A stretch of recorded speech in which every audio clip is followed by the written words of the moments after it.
The greatest hero on Earth was ready to die. He was alone, lost, without family, without a planet, until hope appeared in the most unexpected place. I'm Andrew the Geek Master, and in today's video, we'll dive into the secret origin of the absolute Superman.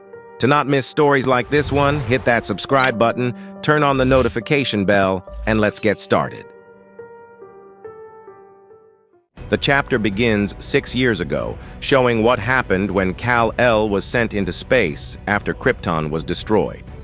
8 days went by, then 8 weeks, 8 months, and still no sign of the Kryptonian AI finding a habitable planet to land on.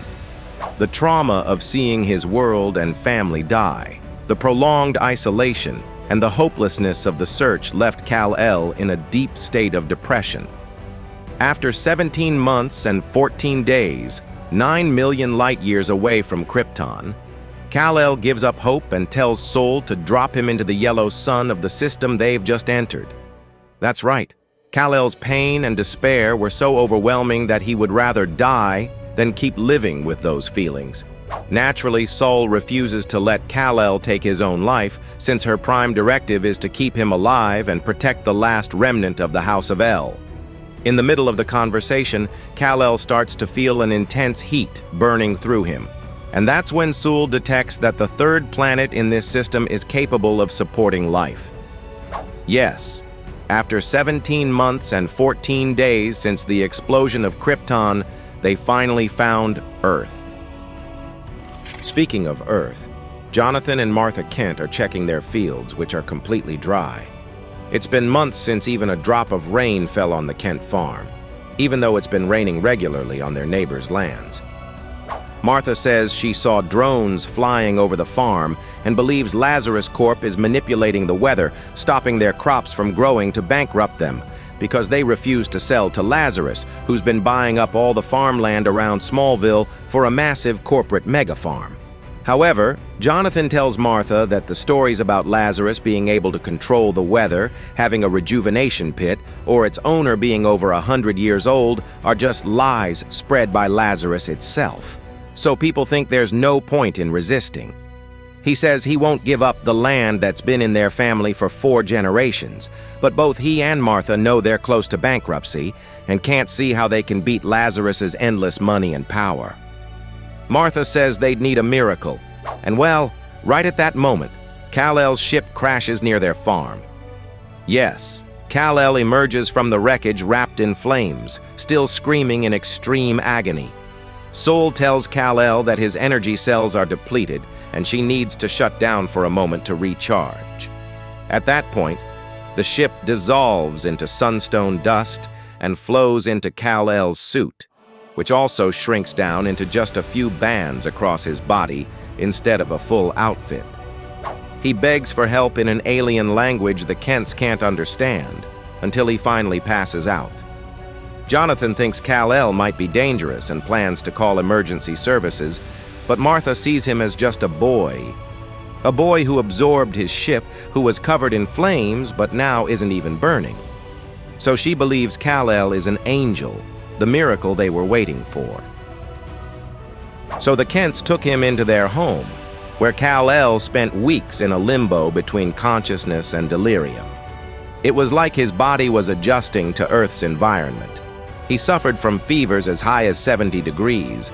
His strength started to grow at an alarming rate. He began to levitate and fly unconsciously, and even awakened his heat vision.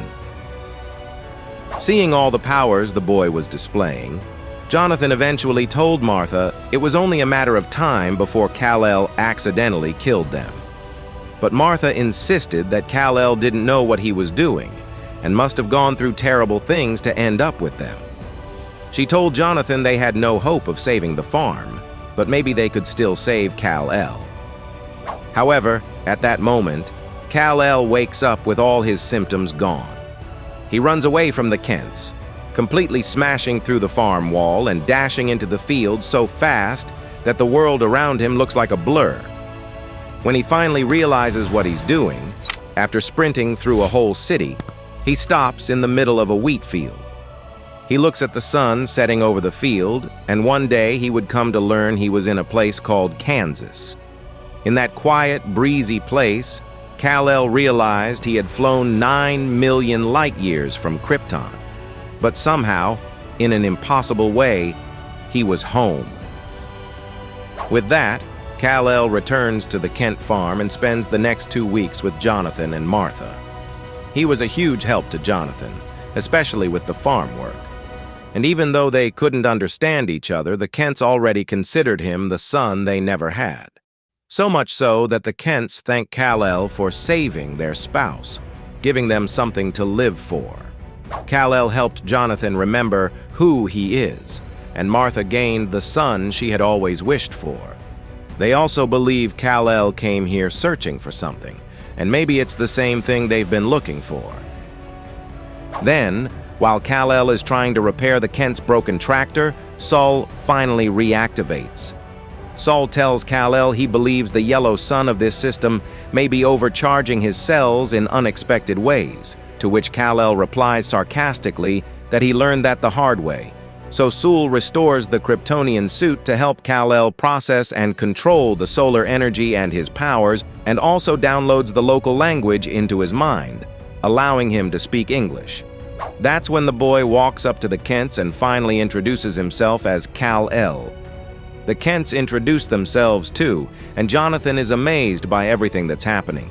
He's about to get an even bigger surprise because at that moment, sAlGhul detects Lazarus Corp's weather-controlled drones above the farm and disables them remotely, causing it to finally rain on the Kent farm for 3 straight days. It was as if the clouds were making up for lost time.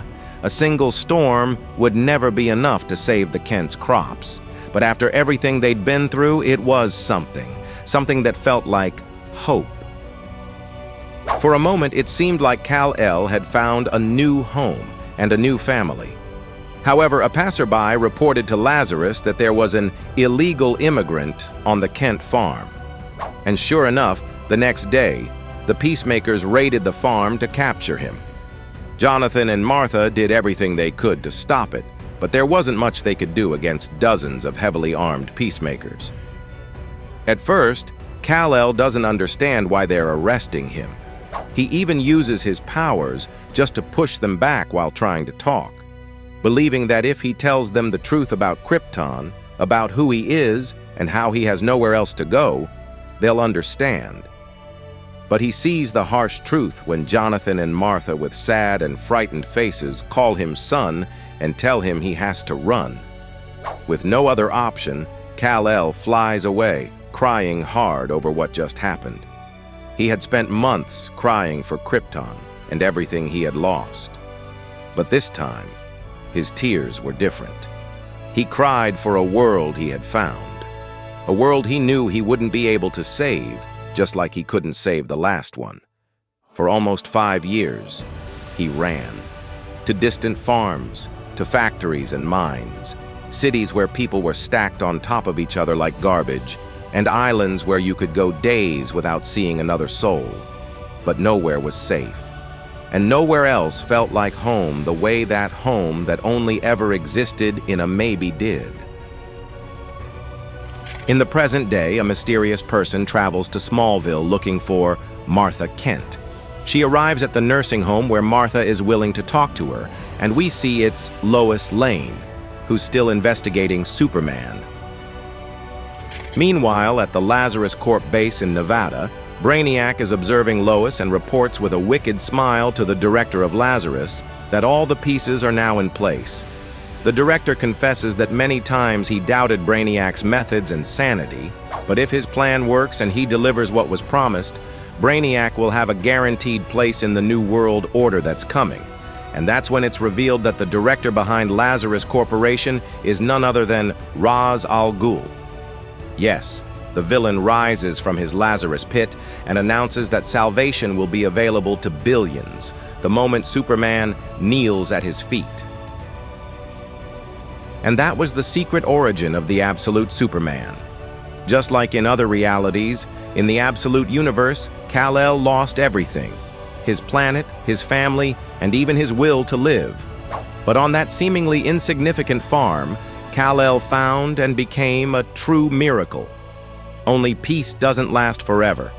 We already knew Brainiac was lurking in the shadows, and now we've discovered that sAlGhul is the one pulling the strings behind everything. If you enjoyed this story and the origin of the absolute Superman, don't forget to leave a like, drop a comment, and share this video so more people can discover it too. Thanks so much for watching, and I'll see you in the next adventure.